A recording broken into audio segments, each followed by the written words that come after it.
All right, let's dive in.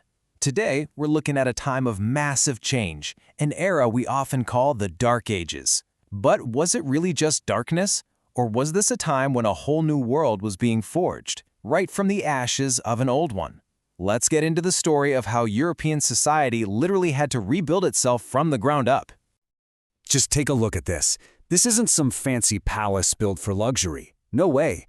It's a fortress. It's a giant stone shield against a world that was filled with uncertainty and danger. The buildings of the Middle Ages practically scream one thing: survival. People needed protection, they needed high walls, they needed a safe place to run to. And that's the million-dollar question, isn't it? What happened that made the world so dangerous that you needed to live inside a fortress? You see, to understand how this new order got built, we first have to understand what fell apart. And it all starts right here. You can't even begin to tell the story of the Middle Ages without talking about the colossal empire that came before it and the huge, gaping hole it left behind. For centuries, Rome was basically the superglue holding Europe together. It gave people laws, incredible roads, a unified military. But as the western half of the empire slowly crumbled, that glue just dissolved. And this collapse wasn't just the end of an empire. It kicked off the era we now call the Middle Ages, leaving this massive power vacuum right in the middle of Europe.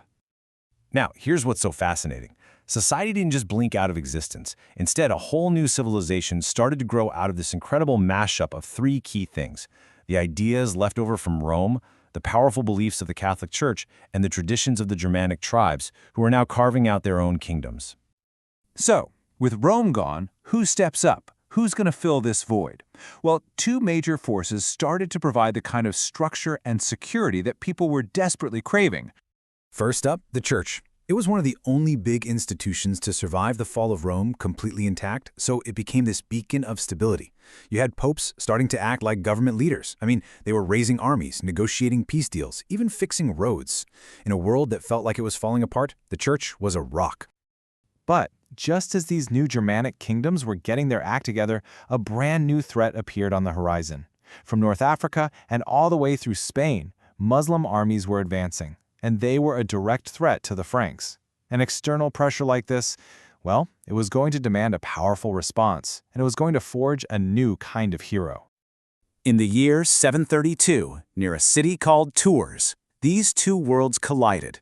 The entire future of Western Europe was hanging in the balance, and everything, everything, came down to the leadership of one Frankish commander. That man was Charles Martel.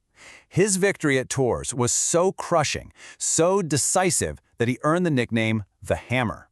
This battle was a massive turning point. It stopped the advance into Western Europe cold and made Charles Martel an absolute legend, a hero of the Christian world. And that legacy of strong leadership did not end with the hammer. Let's jump ahead to his grandson, a guy who would take that power and try to do something even more ambitious. He was going to try to rebuild the Roman Empire. This is Charlemagne, or Charles the Great, and this map just shows you the incredible scale of what he was trying to do. He built an empire bigger than anything Europe had seen since the glory days of Rome. And for him, conquering land and spreading Christianity went hand in hand. He wanted to unite this vast territory under one empire and one faith. So, in the year 800, Charlemagne goes to Rome. But he's not there as a conqueror, he's there as a protector. He'd shown up to defend the Pope from an angry mob, and as a thank you, the Pope was about to give him a gift, a title that no one in the West had held for over 300 years.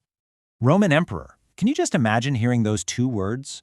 On Christmas Day, the Pope puts a crown on Charlemagne's head and declares him emperor. This was so much more than a simple thank you. It was a stunning political statement that would completely reshape the relationship between popes and kings for centuries. And this is exactly why it was so monumental. The coronation was this powerful symbol that brought together the three great forces that were shaping this new Europe. You had the raw military muscle of a Germanic king, the spiritual authority of the Church, and the powerful legacy of the Roman Empire, all fused together in one person. But Charlemagne's massive empire, well, it didn't last long after he died. The unity he had created started to fracture, and in its place, a different kind of system emerged, one that was more local, more decentralized. This was about to become the new normal for centuries. That system was called feudalism, and at its core it was a political structure built like a pyramid of personal promises. It all came down to a simple deal. A powerful lord would grant a piece of land, called a fief, to a lesser noble, called a vassal. In return for the land, the vassal promised loyalty and, most importantly, to fight for the lord. This system created a very, very rigid social structure, which is why we usually picture it as a pyramid. Everyone knew their place. It was a hierarchy, based on your relationship to the land and what you owed the people above you and what the people below you owed you. So at the very top, you have the king. He grants land to his most powerful supporters, the nobles and high-ranking church officials.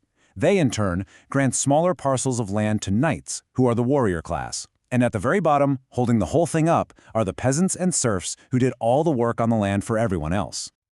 So that's the big political picture. But what did this system actually look like for the vast majority of people? For that, we need to zoom in from the kingdom down to the local estate. This slide shows the difference perfectly. On the left, you've got the abstract political idea of that feudal pyramid. But on the right, well, that's the reality for most people, the manor. This was the self-sufficient economic engine that made the whole system actually run. This was the deal at the heart of the whole system. The lord gave his serfs some land to farm for themselves, a place to live, and this was the crucial part, protection from bandits and other lords. In return, the serfs did all the work. They farmed the lord's fields, took care of his animals, and maintained the whole estate. It was a tough life, for sure, but in a dangerous age, it offered survival. Which brings us right back to where we started. From the chaos of a fallen empire, a new order was forged, one based on loyalty, land, and hierarchy. It was rigid and it was often brutal. But was it truly a dark age? Or was this pyramid of promises the necessary foundation that the modern world would eventually be built on? That's really the question at the heart of the Middle Ages. Thanks for exploring it with us.